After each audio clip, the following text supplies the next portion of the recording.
into the И development of надеюсь, уверен, relationships что between our вся countries. наша работа в эти дни And I'm пройдет sure на that самом our высоком work уровне these days и с will be результатом для of the всех нас. highest level and will be Рад useful всех for all вас of us. приветствовать I'm на glad to welcome Восточном you at the Eastern экономическом Economic форуме. Forum.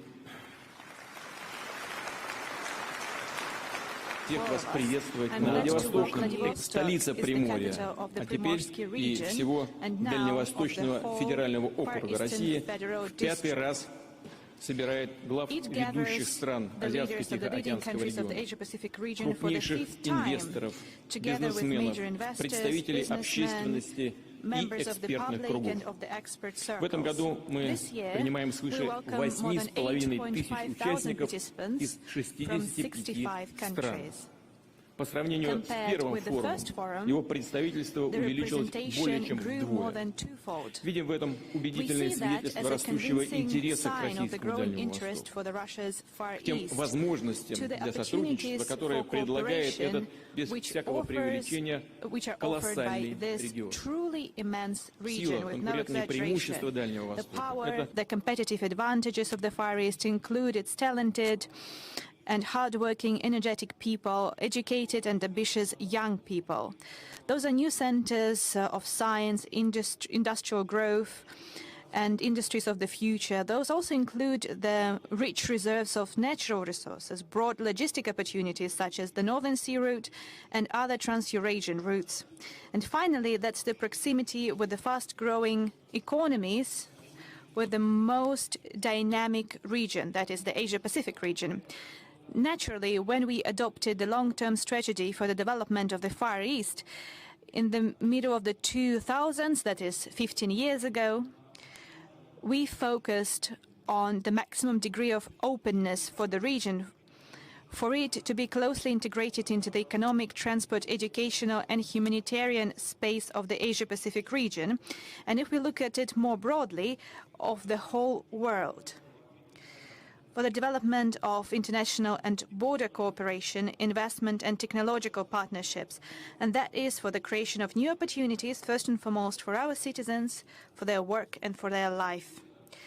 That was indeed a sharp historic turn.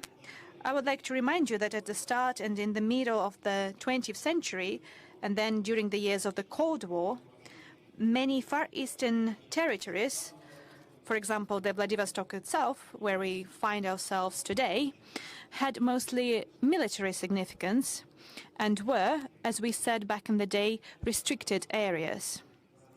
This was also reflected in the development of those regions. Social and economic development was lacking.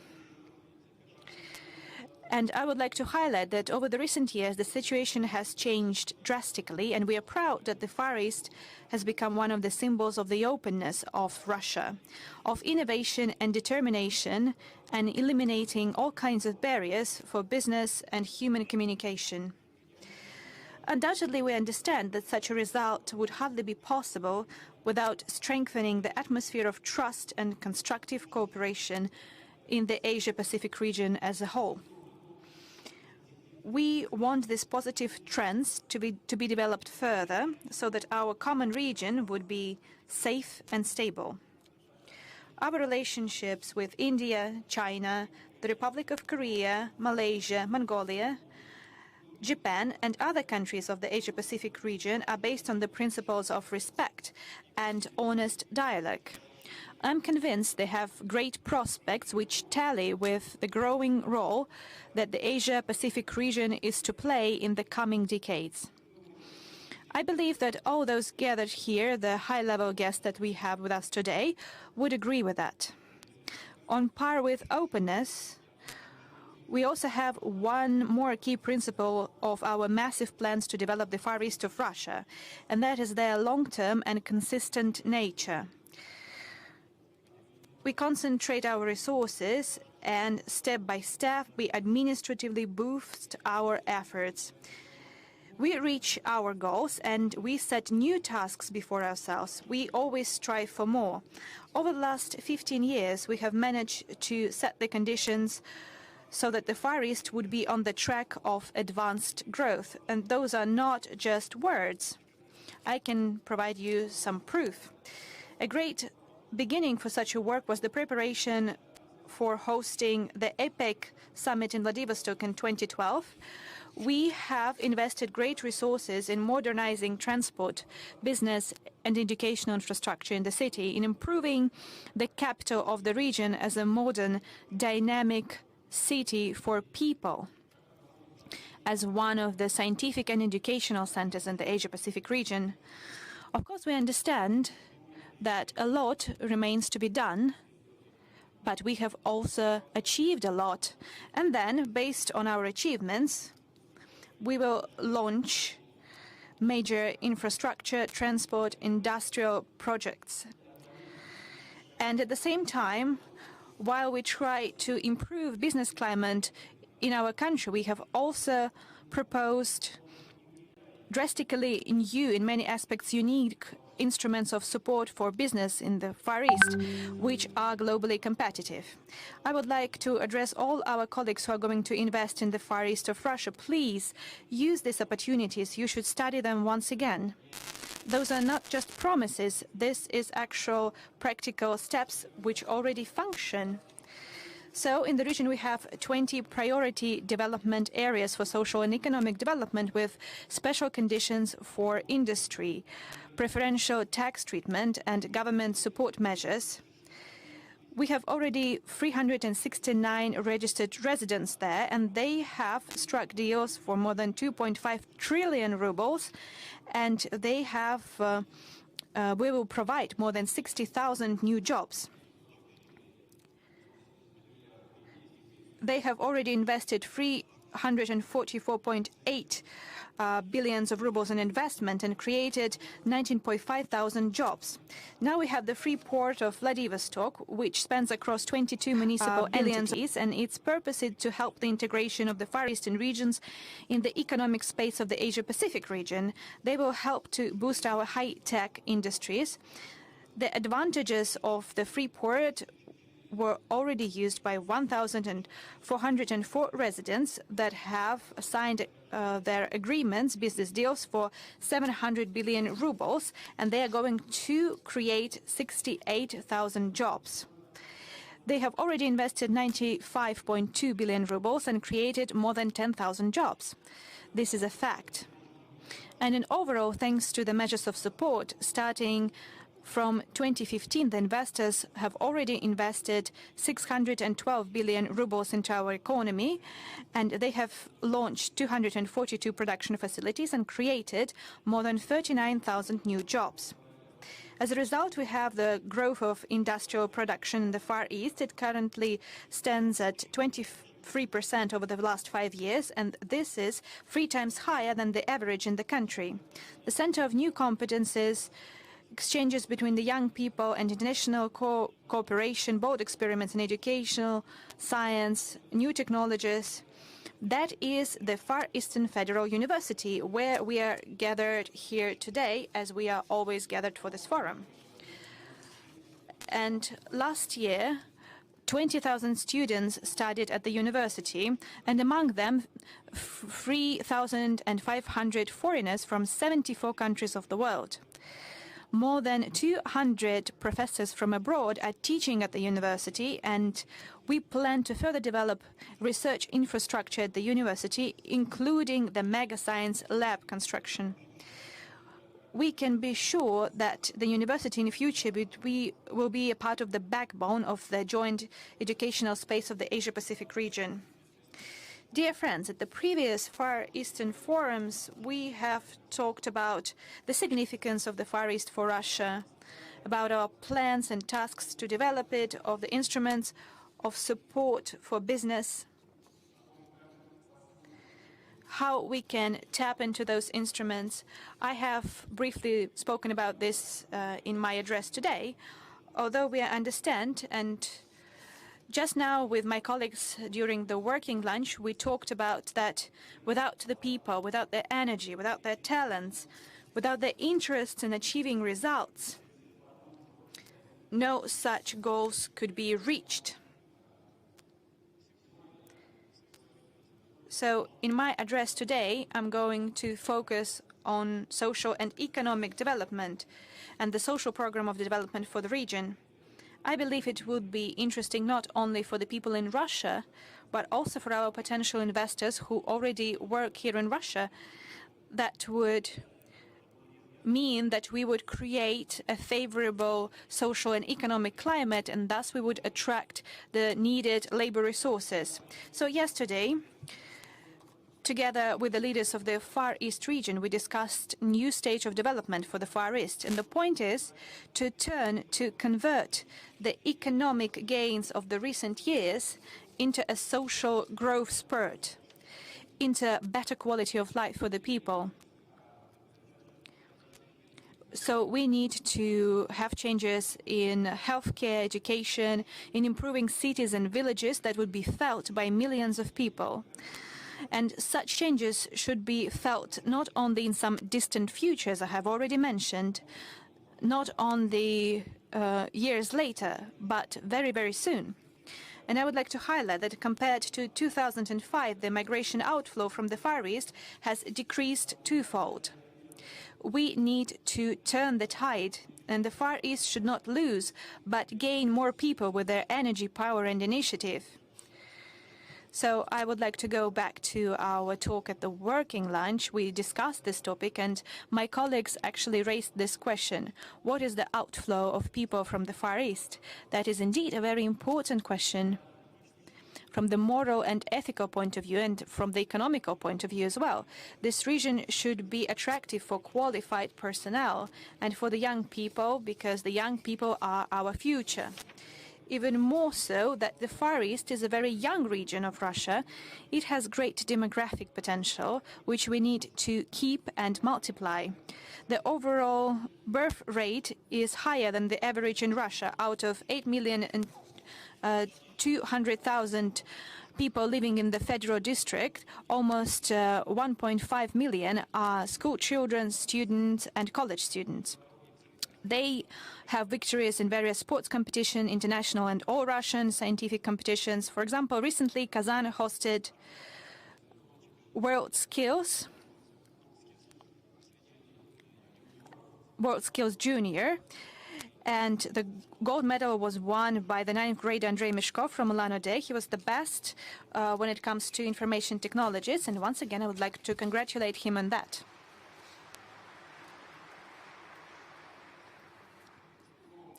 So we have talented, gifted, creative people here in the Far East. They are capable to take on the world and reach ambitious goals. So the first and key task for the new development of the Far East is to support the young people, to do everything in our power so that the young people would have the broadest opportunities to get education, find themselves in life and in professional setting, to start a family and raise their children, so that they would make their contribution into development of the Far East so close to them. And first and foremost, we need to boost the volume of construction, modern construction that is, and it should be affordable for the people. And yesterday, with my colleagues, the leaders of the region, we discussed this very question, and we want to launch a special mortgage program in the region. And young families could take a mortgage to buy a flat or a house in the Far Eastern regions only under 2% interest rate per year. And recently, we have a preferential interest rate in mortgage that is a 5% interest rate. And my colleague said yesterday that it was not enough.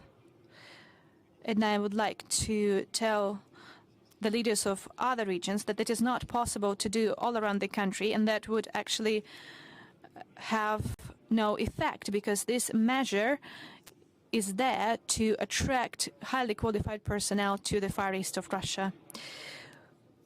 We need to launch this program this year, and it would last for 5 years. And why? Because we need to define and earmark the financing and the sources of financing in future, because this is a long-term program. We need for it to cover the first stage market, that is the new construction, and for individual construction for those people who have taken the Far Eastern Hector, the so-called Far Eastern Hector, as the source of financing. We can use the money from the state program of the development of the Far East. And our healthcare system should be modern and accessible and affordable as well. And this primarily concerns the primary healthcare, the closest to the people. And the informatization and equipment of the medical centers, the first aid and obstetric centers, and maternity hospitals, and our air medical service is very important. This is required for the development of the Far East. We have observed this all over Russia, but here in the Far East, we need to create a truly efficient healthcare system which could be comparable and even would be better than the traditional practices and standards. This is not a thing we can do in a day, but we need to start today and start with the innovative pilot projects. Indeed, we need to create a medical cluster in the Federal Far Eastern District with a special regulation setting that would allow us, without excessive formalities, to open branches and divisions of international medical centers to attract the best experts and to use the medicines and methods that have proven effective abroad. This should function within the framework of the Russian jurisdiction. All nuances have to be worked out by the relevant agencies and ministries, and first of all with the Ministry of Health of the Russian Federation. I have said multiple times that for the Far East we need to have special measures, advanced mechanisms and flexible instruments which take into account the peculiarities of those massive areas and the demands of people who live here. We have decided to be experimental, innovative when it comes to economy, attracting investment, and we have yielded a quite positive result, as I have already said. We need to act in the same key when it comes to social development. I ask all the federal agencies, all the colleagues who are involved in developing the region, to be led by this very logic, by the interests of the Far East, and that is the entire country. An important step for strengthening the educational awareness raising and humanitarian space of the country should be the opening of a new cultural, educational and museum complex here in Vladivostok. But at the same time, we need to drastically upgrade the whole network of museums, libraries, theaters, cultural centers, leisure centers, additional education centers in the Far East of Russia to make them vibrant, interesting, modern centers which would attract people of all ages, children and young people. We have just discussed this very question. I mentioned our prior meeting for the third time, and Mr. Shinzo Abe here said about the attractiveness and the tourism potential of the region. Yes, indeed, creating such a major all-Russian cultural and awareness-raising center with branches of our leading museums, such as the Tretyakov Gallery, the Hermitage Museum, the Russian Museum, the Mariinsky Theater branch, would undoubtedly increase the tourism potential of the region multifold. It is especially important, that is, development of culture for the small cities here, and I would like to give you a few numbers. Out of 1,834 populated areas of the Far East, 1,614, those are areas where less than 1,000 people live, more than 5 and less than 1,000, and the distance might reach up to hundreds of kilometers. So we need to take that into account as well, and we talked about it with the leaders of the region. We need to adapt our all-Russian programs such as county doctor and county teacher to the conditions of the Far East.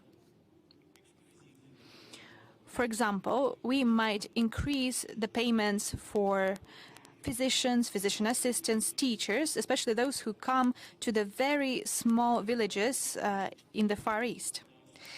We can increase those payments compared to the average in Russia for the Far East twofold. And undoubtedly, we need to think about the future. It is closely linked to the young people and children today who love their region, who want to live and work here. They need to receive quality education regardless of their income and their status. That is why we need to provide employer-sponsored education and special budget-financed openings for highly required specialties, so that the young people would be sponsored by the budget, but also by the potential employers. And they could be certain that jobs await them and they would be guaranteed to get a job. And the young people and people of all ages should have the opportunities to access distance education, as well as telehealth, information resources, and electronic public services, digital platforms and services which open up new horizons for the creation and launching of their own business. I would like to remind you that more than half of internet users of our planet live in the Asia-Pacific regions, and that is why the Far East should meet the standards of the digital infrastructure which are set in the world, including the high-speed internet coverage. I would like to ask the government to take that into account when implementing the national program Digital Economy of Russia. We need to have a digital environment which is comparable to the scope of challenges of our time and rapid technological advancements.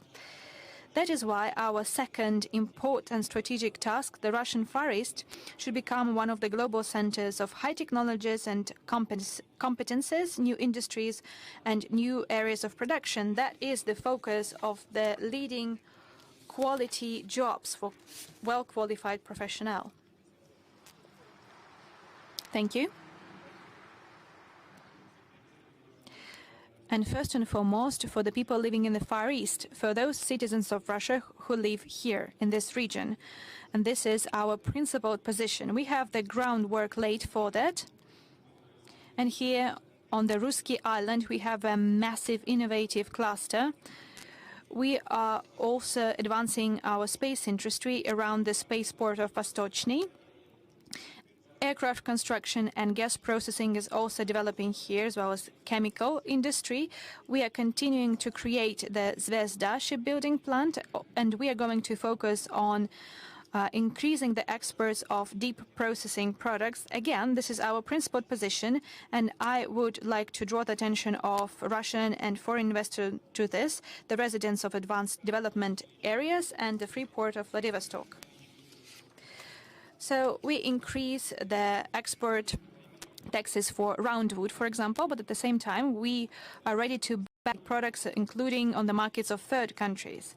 In the same logic, preferences and support in exchange for deep processing will be used in other areas, including maritime resources and mineral resources. As for safeguarding and careful use of our forest resources, this is a very important topic, and we should consider it in the scope of the entire country at the special meeting of the State Council. We understand the creation of a massive scientific and industrial center in the region is a colossal challenge. At the same time, this provides us great opportunities, and it's indeed very broad. So the benchmark of demands when it comes to efficiency of our measures and solutions should also be on par. At the same time, this involves the economy of the future, the support of young teams who implement disruptive ideas and solutions. All around the world, startups led by young people are a massive locomotive force for technological development, so that the number of startups would not only go up, but so that they would grow and turn into medium-sized and then into large companies. We need not only legal support, we also need regulatory environment as well as efficient financial instruments. So I suggest that we create a special venture capital fund in the Far East. We talked about it yesterday, and I agree with that. So I would ask the government to come up with special proposals, because we have financial resources to support that. And the third strategic goal, what we set before ourselves, is also very ambitious, and it is in line with the global environmental agenda, with the challenges that not only Russia, but also the entire planet faces today.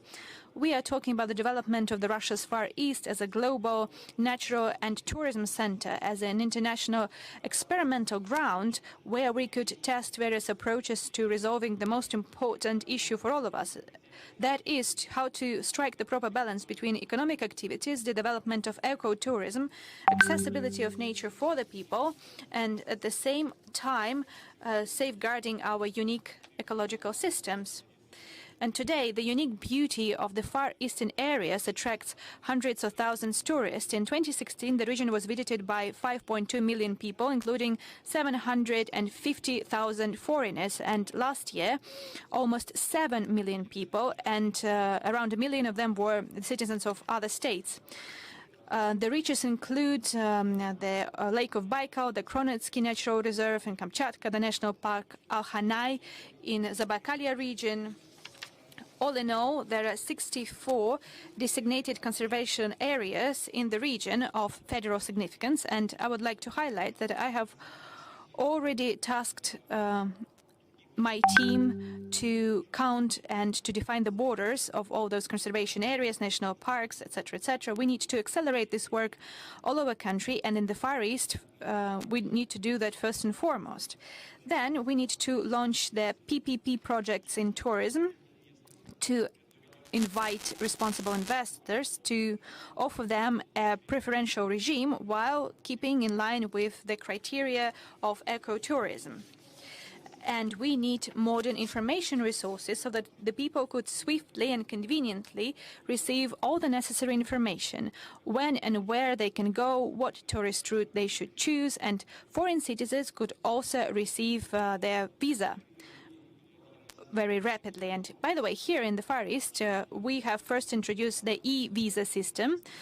This has facilitated the formalities for foreign tourists and entrepreneurs, and over 2 years we have already issued more than 140,000 of such visas.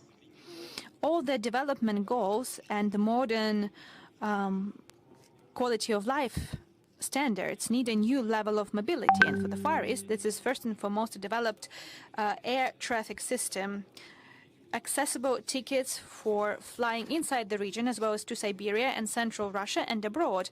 Up to 2024, 40 airports would be reconstructed in the Far East, and to expand local air traffic and to upgrade the fleet of regional and local planes and helicopters, we need to use the capacities of aircraft plants in Ulан-Ude, Komsomolsk on Amur, and Arseniev. And the priority for all aircraft companies around the world is safety, security, and comfort. And for those companies working in the Far East, one more priority should be affordability of tickets. I guess it would be only rational that their companies who want to expand their presence in the Far East should have responsible and rational pricing policy, and they would have preferential access to clients in a much more advantageous routes. We have talked about it with the Minister of Transport, and this system works in practice, and probably we need to have it set in various documents. And for this region, this is well justified, and we need to think up of regulations to set it in stone, so to say. Dear friends, we have massive goals to develop the Far East. Major goals always translate into partnership and uniting our efforts. And we want to have such cooperation open for those who are interested in it. And we believe in the future of our cooperation and the future of the Far East of Russia. But for us to be successful, as well as to be successful all over our country, we need for the society and community to be consolidated and to be ready to pitch in and to make a contribution and their energy to the overall result. We have such an environment that all plans and all dreams will come true, even the boldest ones. I would like to wish every success to the participants of the forum and all the best. Thank you for your attention. Спасибо. Thank you.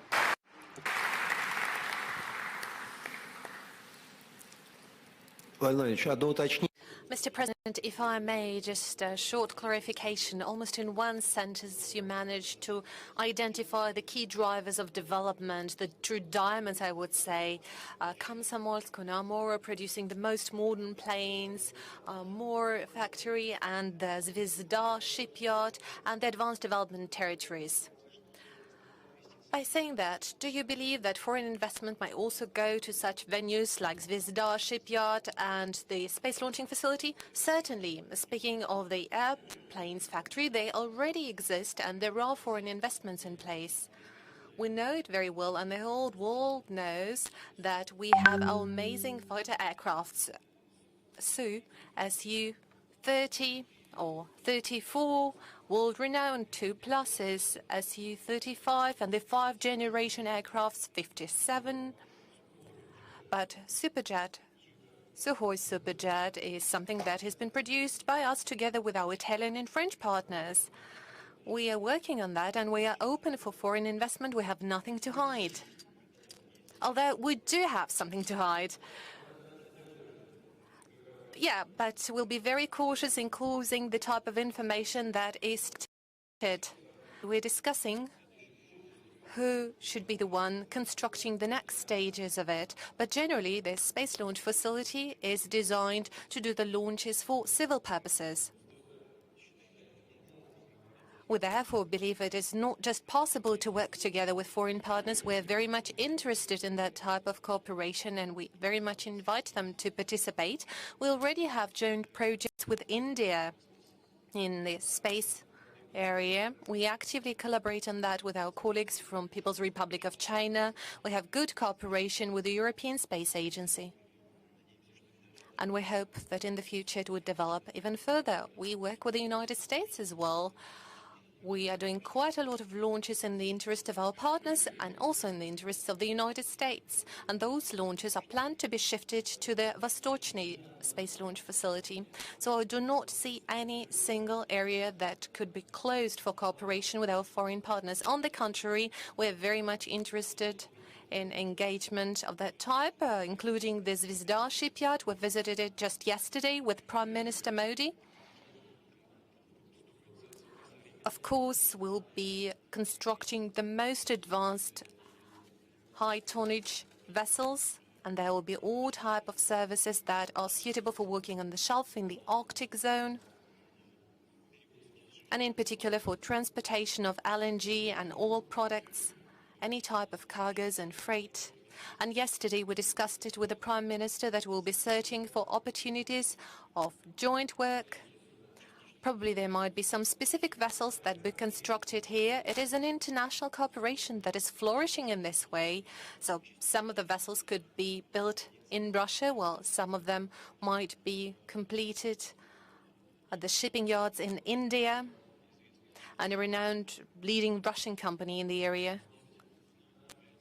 Rosneft, an oil and gas company, is the owner of one of the largest processing facilities in India. They purchased the controlling stock lately, one of the biggest refineries, and that includes one of the largest seaports in India. So we have a lot of potential points for cooperation. There are no issues that are closed for cooperation. On the contrary, we're very much interested in that. Thank you.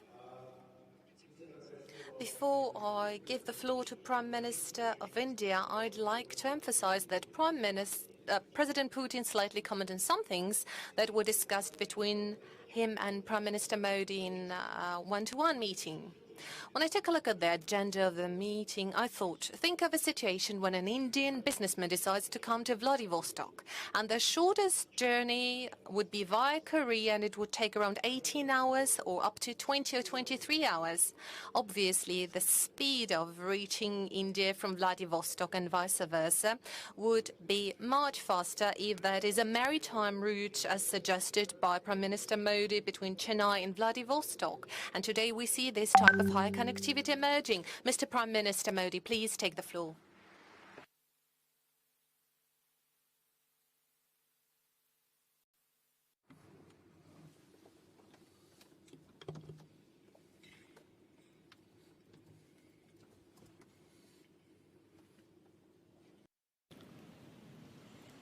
Excellency, President Putin,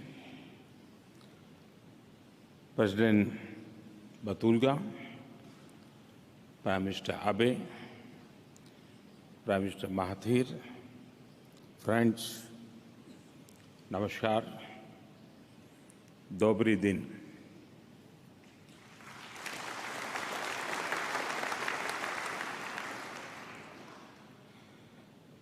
Vladivostok के शांत और प्रकाशमय वातावरण में आपके साथ संवाद करना एक सुखद अनुभव है। सुबह का उजाला यहाँ से होकर दुनिया में फैलता है और पूरी दुनिया को ऊर्जावान बनाता है।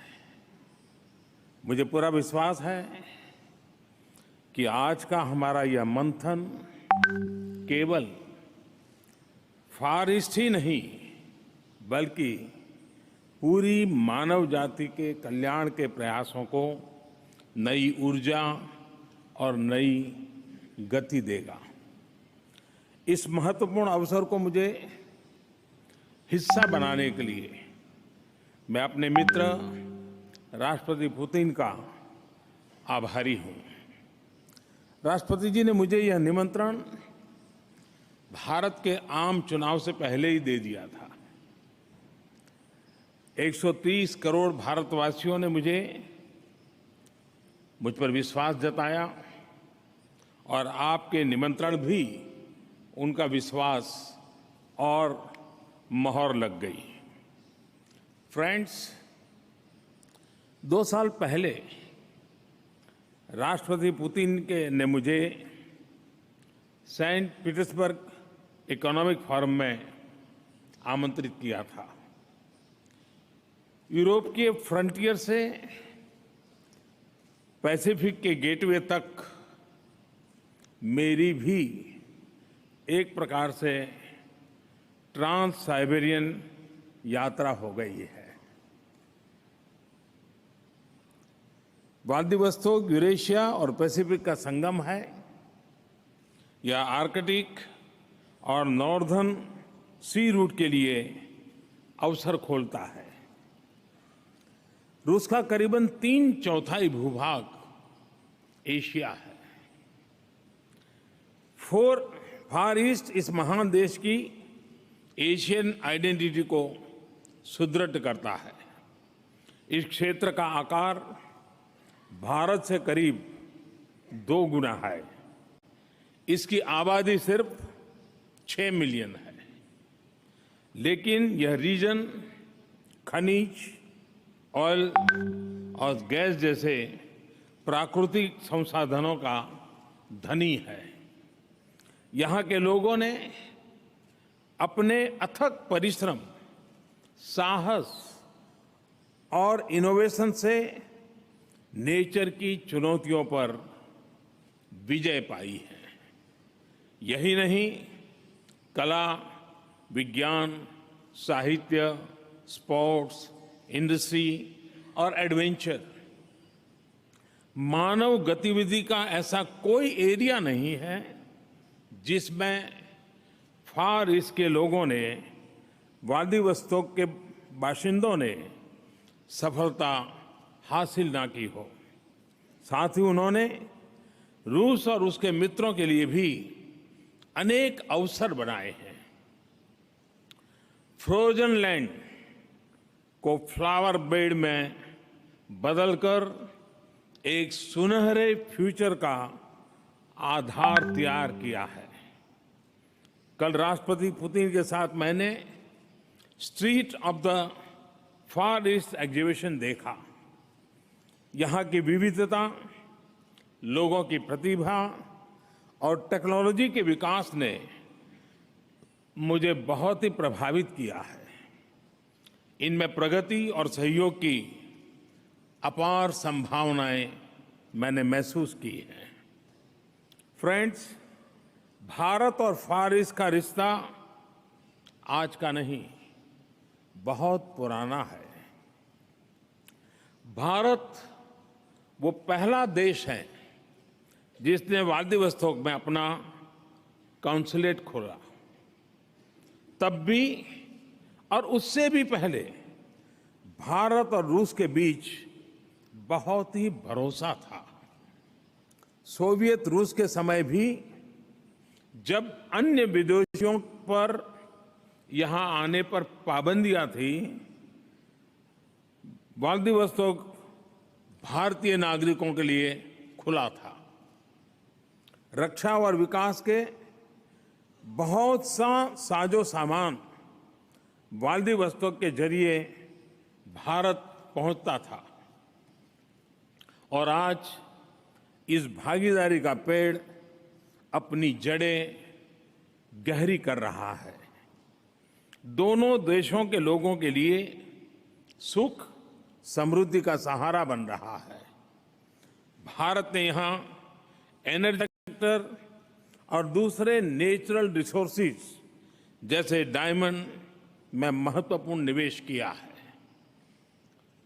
सखालिन के ऑयल फील्ड्स भारतीय निवेश की सफलता का एक उत्तम उदाहरण है। फ्रेंड्स, राष्ट्रपति पुतिन का फार ईस्ट के लिए लगाव और उनका विजन इस क्षेत्र के लिए ही नहीं, भारत जैसे रूस के पार्टनर्स के लिए अभूतपूर्व अवसर लेकर के आया है। उन्होंने रशियन फार ईस्ट के विकास को national priority for the 21st century घोषित किया है।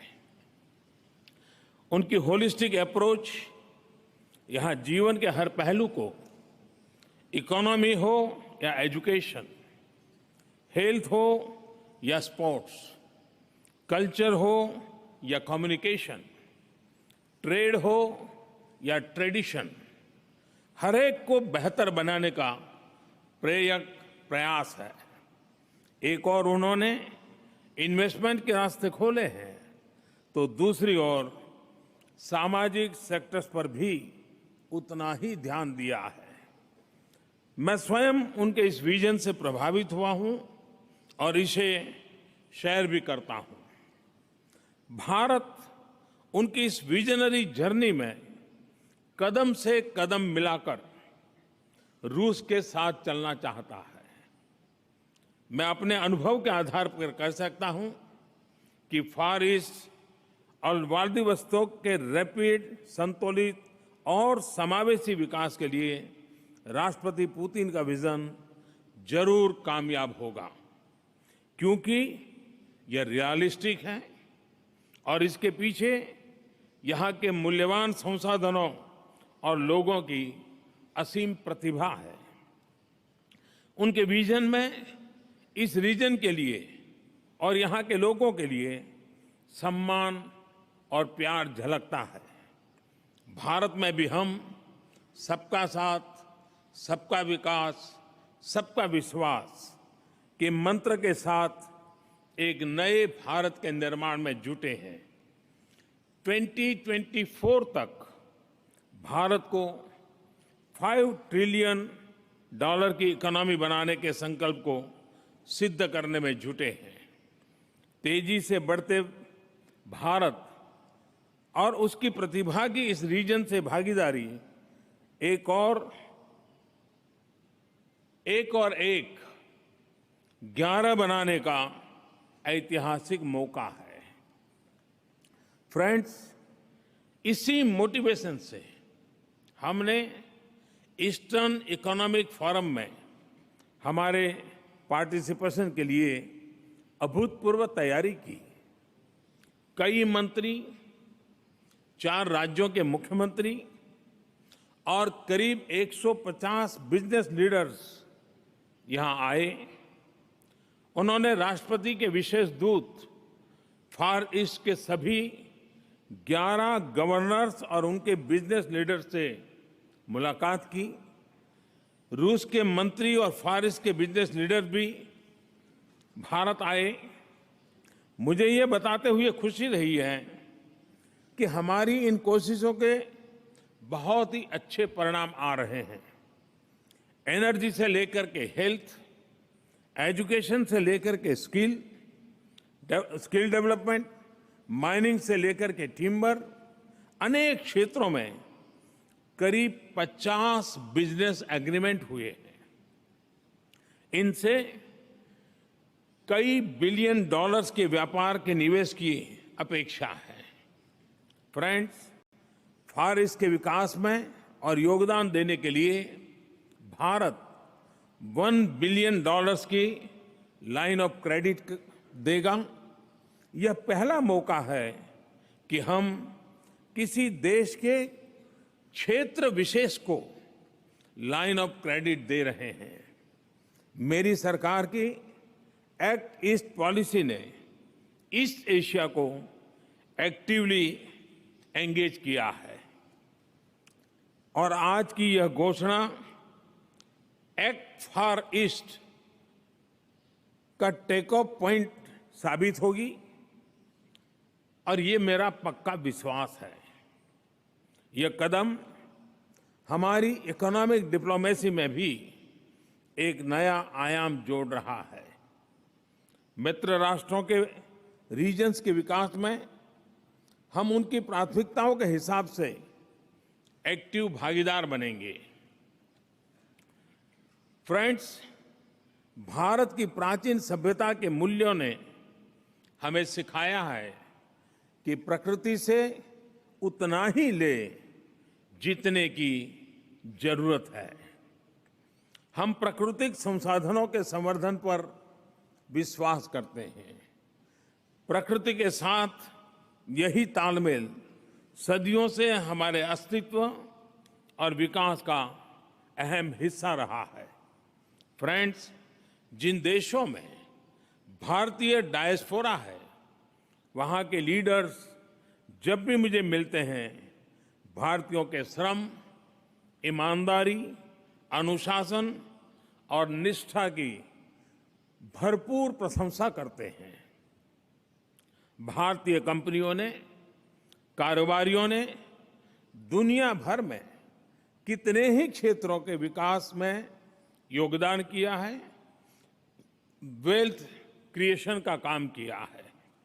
साथ ही भारतीयों ने और हमारी कंपनियों ने स्थानीय संवेदनाओं और संस्कृति का हमेशा आदर किया है। मुझे पक्का भरोसा है कि भारतीयों का पैसा, पसीना, प्रतिभा और प्रोफेशनलिज्म फार ईस्ट में तेज विकास लाएंगे। ईस्टर्न इकोनॉमिक फोरम में भारत ने पार्टिसिपेशन के जो उत्तम परिणाम आए हैं, उन्हें आगे बढ़ाने के लिए मैं फार ईस्ट के सभी 11 गवर्नर्स को भारत आने का निमंत्रण देता हूं। फ्रेंड्स, मैंने और राष्ट्रपति पुतिन ने भारत रूस सहयोग के लिए एम्बिशियस टारगेट रखे हैं।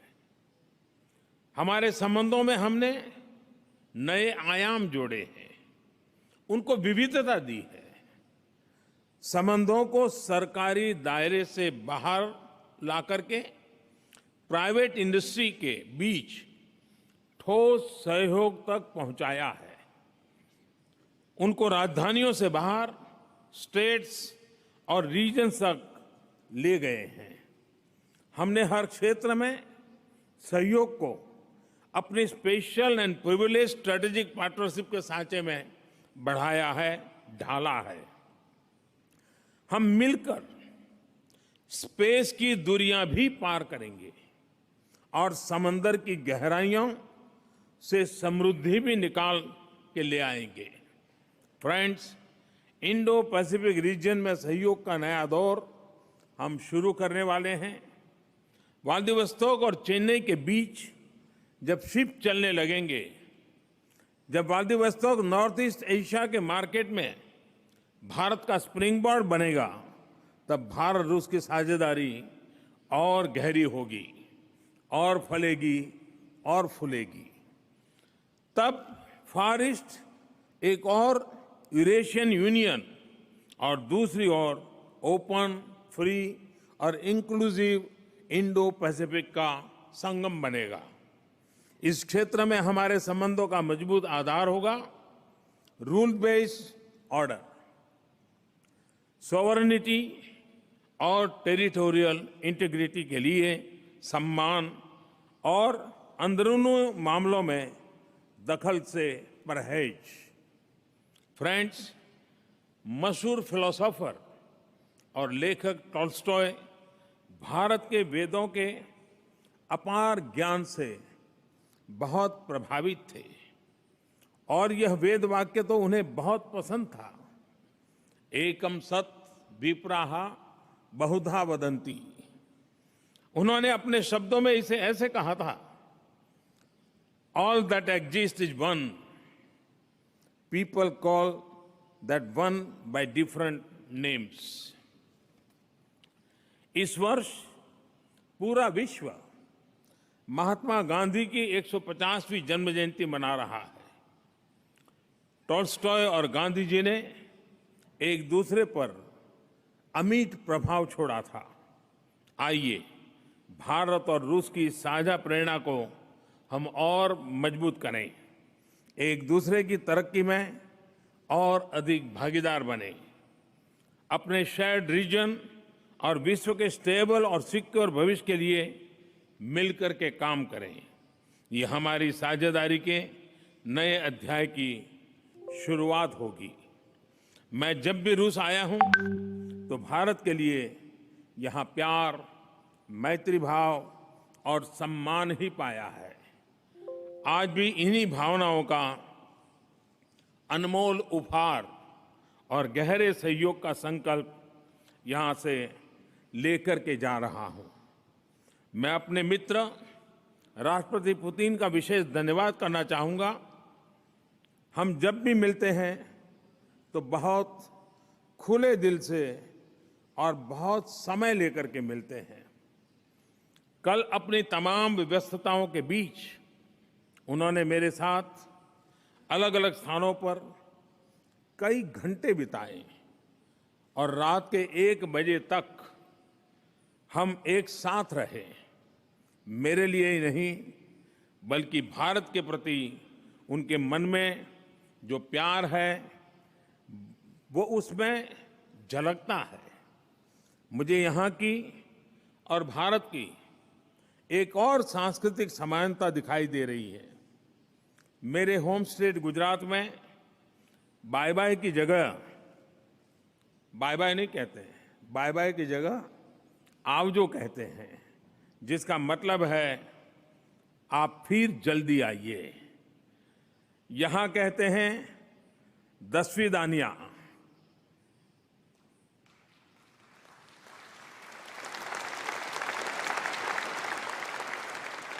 तो मैं आप सबको कहता हूं आवजो, दसवीं दानिया।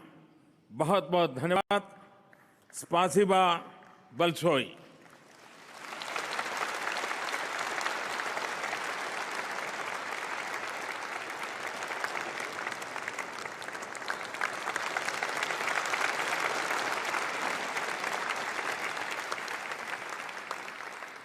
Владимир Ильич, губернатора можно командировочные оформлять 11 дальневосточным как? For the trips of the governors, they should go to the accounting office. Mr. Prime Minister, one quick question from the news. Unfortunately, there is a reason why the turnover between Russia and India can grow even more. I heard that in the news, Indian people have fallen under the sanctions of the United States. These are the companies that are involved in oil trade. What would you say about that?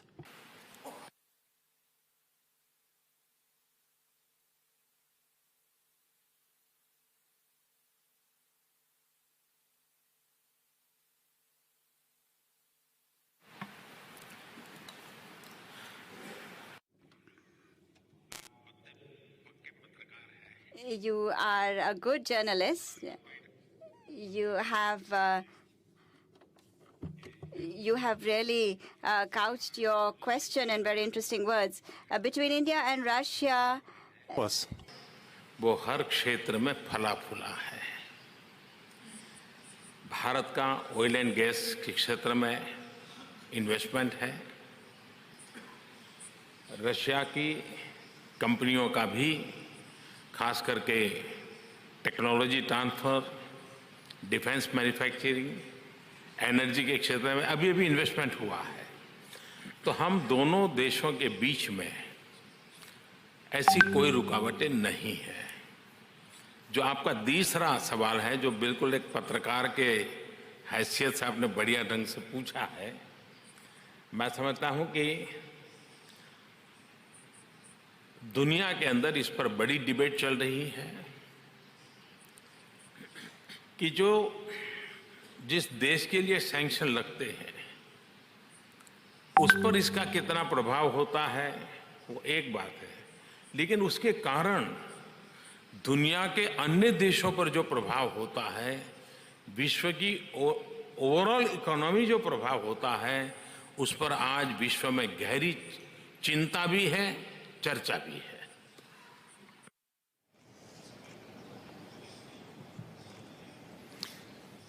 Ну, давайте вернемся к иранской теме, потому что мы мимо нее не пройдем чуть попозже. А сейчас все-таки у нас часть, связанная с официальными выступлениями. И президент Монголии, который только что принимал Владимира Владимировича у себя.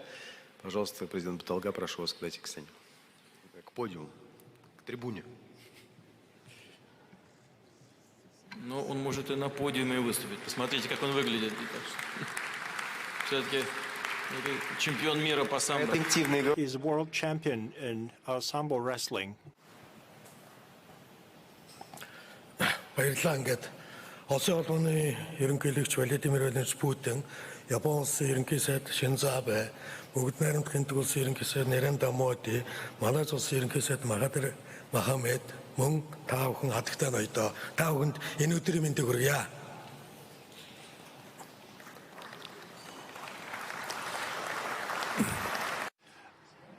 President Putin, Prime Minister Shinzo Abe, Prime Minister Narendra Modi, Prime Minister Mahathir Mohamad. This is the third time that I participate in this forum. This is a great venue for negotiations, and it is a platform for development.